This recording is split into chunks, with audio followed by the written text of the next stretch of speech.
Hey guys, and welcome to episode number 43 of Limitless Studios TV. Be sure and go back and check out our one daily tip we did this week, and you did a reamping to versus live recorded guitar video. We'll probably end up only having about one or two daily tips because it's pretty busy around in our world. Yeah. So it'll be about one or two daily tips. And also, sometimes we just run out of stuff to do. So if you have suggestions, keep on posting them on the forums and post them in the comments and things like that, and we'll get to them in daily tips or a whole video. And also, as I just mentioned, the forum, be sure to go there and register. Limitless-studios.com, click on the forum link and register. We have quite a few members, 90 members or something. I think we're getting close to 100. Yeah, so you know, it's pretty active there. You can talk about recording equipment, post your mixes on there, we'll give you feedback, and anybody else on there. We'll also give you, there's quite a few people on there that have over 100 posts now, so it's pretty active. So this week we're going to do another review. A few weeks ago we did a Fast Track Ultra unboxing and first impressions video, and this will be the review and thoughts of that Fast Track Ultra. So what do we got? Well, first off, I should say that so far it's been a great interface. The overall setup was very simple. The drivers work perfectly. I noticed in one of the comments one guy said that it didn't work for him, but I don't really know what's up with that. Make sure you install the drivers from the M-Audio website. That may have been That could be part of the problem. Because I know on the Fast Track Pro you can't install, because I'm running Vista 64. So you have to get the actual driver for the 64-bit OS. So make sure you get the specific driver and the updated one. Yeah, you can choose what operating system you're using and things like that. The preamps, they're the Octane series, as I said in the overview. And I guess while on that note, if you haven't seen the overview, definitely go back and check that out. We'll put a link in the sidebar to the first video. Because I'm not going to actually talk about most of the features on it, since we already did a video on that. But the Octane preamps, as you know, are the ones that are in the Fast Track Pro or Fast Track Pro Ultra and the Profires. Profire, yep. They're pretty nice preamps, actually. They're very clean. Extremely clean. They're not very strong. No. So if you have something like an SM7B or something, you probably want an external preamp of some kind. The analog inputs on the back worked fine.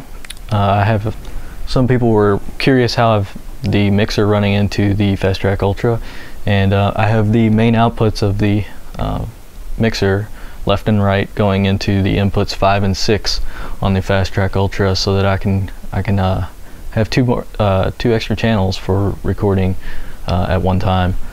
I have recorded 6 tracks at once. I think we actually did that for the drum video a while back, and everything worked flawlessly. Not too much latency problems. We didn't run into any latency problems, actually. Yeah. So even we tried the I guess it was last week, we did some vocal stuff and we tried the real-time effects were built in. It was perfect latency. It was 0 as far as I was concerned. Yeah. And also on that note, the DSP effects that are built in, you cannot record with them. You cannot record to your audio track, but they still work great for monitoring purposes, especially for vocals. They don't sound too awful great, and you don't have a whole lot of options when changing them around as far as tweaking the settings and stuff, but they're not too bad, and they're nice to have. Let's see, what else is one of the negative things is the headphone volume. The headphone amps built in are not very powerful, just like the preamps, and you have to crank them pretty far in order to get a decent level. Another thing, a little glitch that I had was I don't even know what triggered this thing. So weird.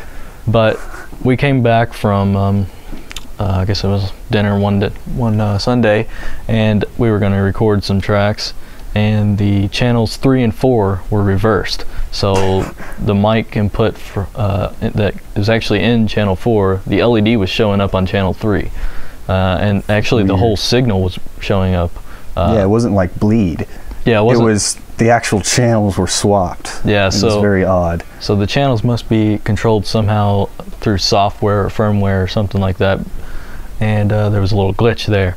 So that was kind of a Restarting weird the thing fixed that. Yeah. Just turn it off, turn it back on. We've only had that happen once, but it did happen. And then also another negative thing is when you turn it on and off, every time there's a big, like a clunk, almost like a pop. And the first time I had my monitors plugged in while I was doing it, it like blew my eardrum. So be careful, you'll blow your monitors. Yeah, be warned.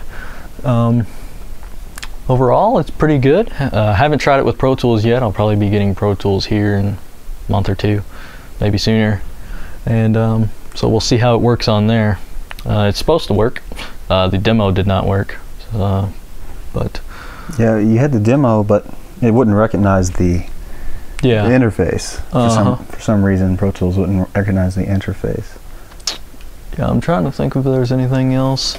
I'll probably do some sound samples in another video or something like that in a few weeks or next week, or I don't know. And then we also got a request for doing a control panel overview and how to use the onboard effects, monitoring with them. So we'll probably do a video on that sometime here soon as well. We might actually combine those. Yeah, we could, depending on the length of the videos. Let's see, is there anything else? There's SPDIF on it. I haven't tried the SPDIF yet, so I'm not sure how that works exactly and how good it is, but I'd say it's pretty decent because you're using digital converters from some kind of other preamp or something like that, so I wouldn't see how that would affect your sound quality. But I guess that is pretty much it. I haven't had a chance to try out the MIDI on the back yet. No, not with this, not with the Fast Track Ultra, but I would assume it would be the same as pretty much any other interface. Yeah, it works fine with the Fast Track Pro. Yeah, I mean that's so just the upgraded version of the Fast Track Pro. And there's no latency issues with the MIDI either. I mean, you put headphones on and playing electronic drums, running Superior Drummer in the background while recording a video, and it's just, the Fast Track series blew me away with latency stuff. It's like no latency at all. It's just like you're doing it direct. Yeah. It's pretty crazy stuff. And one more thing I should mention is I use the power supply that comes with the Fast Track Ultra. You can use it bus powered, but you only get like, I think it's only the first 2 inputs and the first 2 outputs in the SPDIF, I think that's all you get to use, and you have to have the supplied power adapter to use the rest. I forgot to mention that in the overview, so that is pretty convenient though if you're like in a remote location or something like that and you don't have AC power to use and you need to record something. I believe Phantom Power still works because I run mine off USB bus and it works, which is pretty amazing. Yeah, so you could record some sort of podcast like in the middle of nowhere with a laptop that's running off battery and the interface plus a Phantom Power, 2 Phantom Power condenser microphones, and you could record a super high quality podcast in the middle of Fiji, you know. So that's pretty cool. Yeah. And it is USB 2.0, so it allows for 8 tracks simultaneously. Like I said, I've done 6 tracks. I haven't done the 8 because I need a preamp with some kind of digital conversion in order to use the SPDIF connections. But it should work fine. So I guess that's pretty much it for my thoughts of this thing. It's great. I highly recommend it, especially for the price range. And I got this thing for $280 something. So if you're in the US and you don't mind price matching with Z-Sounds, send us a message and we'll help you get that price. Yep. So I think that's going to be it for this video. Be sure to keep on sending us suggestions for new material. Yep. We've got some stuff lined up for the next few weeks, but we'll get to them in daily tips and things like that. And we hit 1,000 subscribers. We hit 1,000 subscribers because I have like 1,043 right now. So thanks for all that, all the support. Yes. Subscribers, and I guess that's gonna be it. Yep, that's it for episode number 43 of Limitless Studios TV. I'm not sure what we're going to be doing specifically next week. But might do something else, some sound samples with the Fast Track, or something else. Who knows else? So keep on going to the forums and keeping up with the community. And we will see you next time in another episode of Limitless Studios TV.